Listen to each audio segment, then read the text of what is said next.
what I want to advocate is actually, and this is a terrible thing to admit, that Jean-Jacques Rousseau was actually right about something, that the real way to understand a successful society is not to treat morals and the constraints that society puts on us as constraints, but as part of the objective function. And so what that means in more English is it's something that we want to accomplish, not something that constrains what we want to accomplish. We actually care about what other people think about us.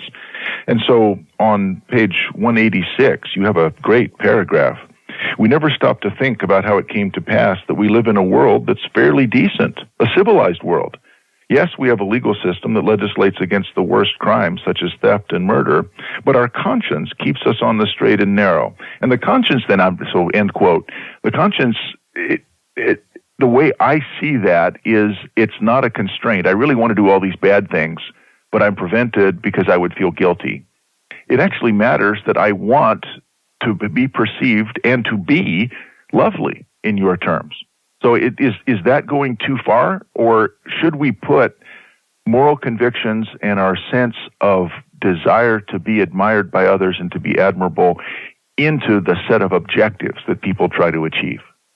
Well, certainly, by the way, of course, that phrase lovely is, and use that word is not mine, it's Smith's, but thanks for the implicit compliment. When you say something... Russ, I think you're lovely. It's a lifetime struggle to be lovely. Seriously, it's a fascinating thing to think about. One of the themes of the book is mindfulness and the idea that you should be aware of how you are perceived by others.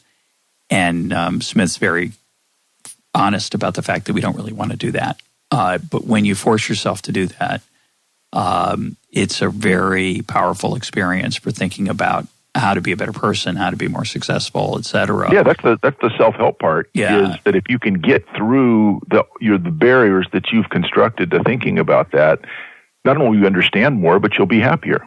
Right, but it's challenging. So, I can't get the quote exactly right, but he says something like, bold is the surgeon whose hand does not tremble when he operates upon himself. And we don't like to operate upon ourselves. We like to criticize others. Ourselves, not quite as much.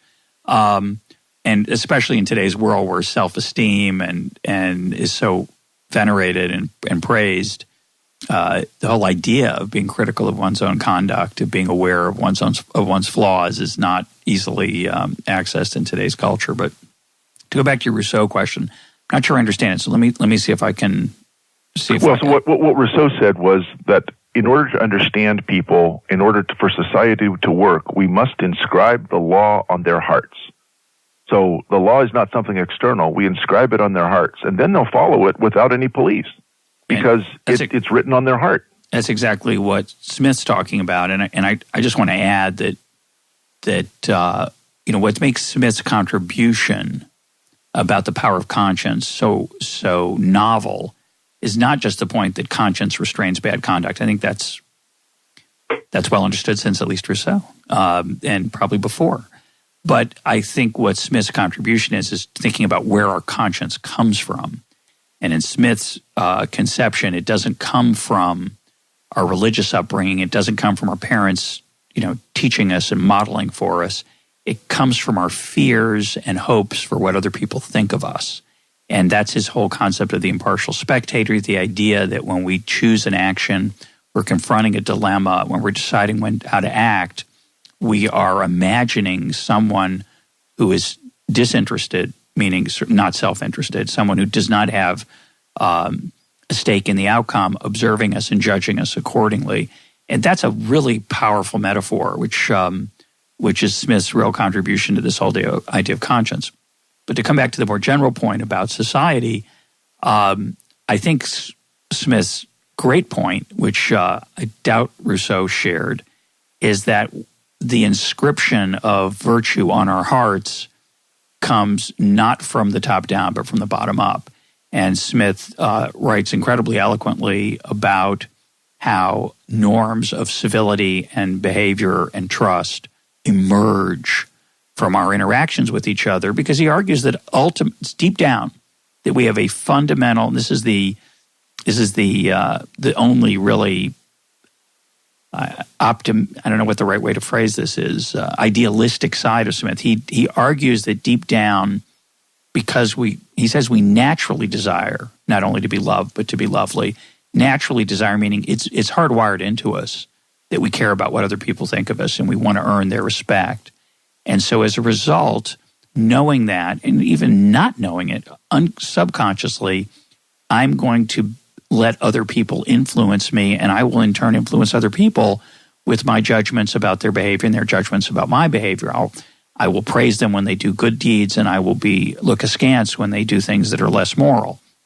And what Smith argues is that that's what produces civilization. That's what produces a world where trust can be imaginable. Forget the fact that it's not perfect. It's not perfect. But the fact that it works at all is shocking when you step back and think about how self-interested we actually are.